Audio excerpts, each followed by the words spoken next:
Back to my YouTube channel. இன்னைக்கு நம்ம என்ன பார்க்க போறோம்னா what I ate in a day தான் பார்க்க போறோம். இன்னைக்கு நான் என்னென்ன பண்றேன், என்னென்ன சாப்பிட்றேன்னு சொல்ல இந்த வீடியோல பார்க்க போறீங்க. முதல்ல மார்னிங்க்கு எந்திரிச்சோடனே பசி எடுக்குதுன்னு சொன்னதுனால எங்க அம்மா காலங்காத்தாலேயே உட்காந்து பூரி பசிய ஆரம்பிச்சிட்டாங்க. அதனால நான் இன்னைக்கு காலையில் பூரியும் சிக்கன் கிரேவியும் தான் சாப்பிட போறேன். என் மேல இருக்க வெறியெல்லாம் அந்த பூரி பசியறது மேலே காமிக்கிறாங்க பேசிக்கலி. சரி வாங்க வீடியோக்குள்ள போய் பார்க்கலாம். சண்டேனாலே குடிக்கக்கூடாது, குடிக்காம சாப்பிட்றது தான் சண்டேயோட மகிமை அப்படின்னு எனக்குள்ள நானே சொல்லிட்டு ஒரு 11 மணிக்கு எழுந்திரிச்சு இந்த மாதிரி தான் வீட்டில் இருக்கவங்களை டார்ச்சர் பண்ணேன். எந்திரிச்சோன்னே எங்கள் அம்மா கிட்ட பசி எடுக்குன்னு உயிர் எடுத்து ஆரம்பிச்சிட்டேன். யாரெல்லாம் சண்டேக்கு முன்னாடி ராத்திரி 1 மணி வரையும் ஃபோன் பார்த்துட்டு அதுக்கப்புறமா தோணுங்க சொல்லி கீழே கமெண்ட் பண்ணுங்க. அதே மாதிரி பார்க்குற எல்லா ரீல்ஸும் உங்கள் ஃப்ரெண்டுக்கு ஷேர் பண்ணி சாவடிப்பீங்கன்னு கீழே கமெண்ட் பண்ணுங்க. இப்போ பார்த்தீங்கன்னா டைம் 11 மணி ஆகுது. நம்ம குளிக்காமல் வளர்றேன்.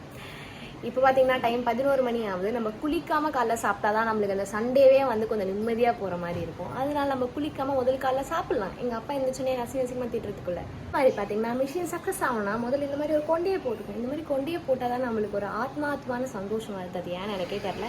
வாங்க எங்கள் அம்மா கிச்சன் என்ன பண்ணாங்கன்னு பார்க்கலாம். அதை விட பக்கத்து வீட்டுக்காரங்க மிக்ஸி போட்டு நம்ம பேசுறதுக்கு டிஸ்டர்பன்ஸ் பண்ணுறாங்க. இது நம்ம வீடியோ எடுக்கக்கூடாதுன்னு சொல்லி தடை பண்ணுறாங்க. நம்ம அதே மீறி வீடியோ எடுக்கலாம். வாங்க சிக்கன்லாம் எடுத்து வச்சுருக்காங்க. லைட்டு தானாகவே எரியுதுமா இந்த ஃபோனில். சிக்கன் வெட்டின்னு இருக்காங்க. சிக்கன் யாருவா நிறைய சாப்பிடுவா? ஏன் வைக்கிறீங்க? ஆமா, இதெல்லாம் வந்து எனக்கு தெரியாது. நான் கூடிய சீக்கிரம் சமைக்க கத்துப்பேன். சமைச்சு என்னோட சப்ஸ்கிரைபர் ஃபாலோவர்ஸ்க்கு எல்லாருக்கும் கொடுப்பேன். உண்மைதான். அழகா பார்த்தீங்கன்னா சிக்கனை வெட்டி போடுறாங்க.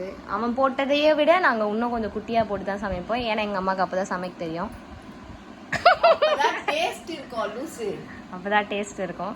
இதனால தான் எங்கள் அம்மா வச்சு வீடியோ போடுறதுல சைடு கேப்பில் நம்மளை திட்டிடுவாங்க.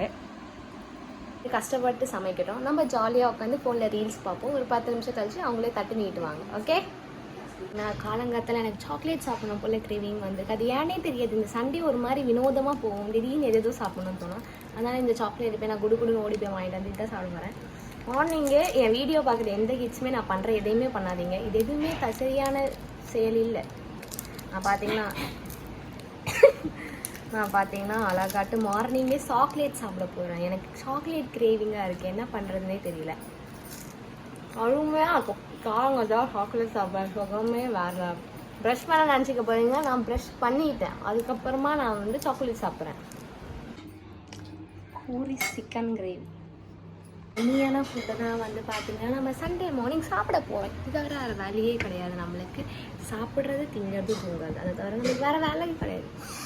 ஸ்மெல் அருமையாக இருக்குது. வாங்க சாப்பிட பார்க்கலாம். அருமையாக இருக்குது. அதில் சுட இருக்கக்கூடிய ஊற்றி சாப்பிடலாம். ரொம்ப ரொம்பவே நல்லா செய்வாங்க இந்த சிக்கன். இல்லைன்னா நம்ம வீடியோ எடுக்கிறப்ப தான் இந்த அள்ளிக்காரன் டிஸ்டர்ப் பண்ணுவான். பக்கத்து வீட்டு ஆண்டி மிக்ஸி போடுவாங்க. இதெல்லாம் ஏன் இப்படி நடக்குதுன்னு எனக்கே தெரியல. வாவ், சத்தியமாக சொல்ல வேலை கை பண்ணிப்பாங்க. சிக்கன் கிரேவி வித் அடி தூளாக இருக்கும். இதை நான் ரசித்து ருசி சாப்பிட்டு வேணாம். எனக்கு வெயிட் விருப்பம் இல்லை. சொல்லி முல்லாசா சாப்பிட்டுட்டு நான் வரேன்.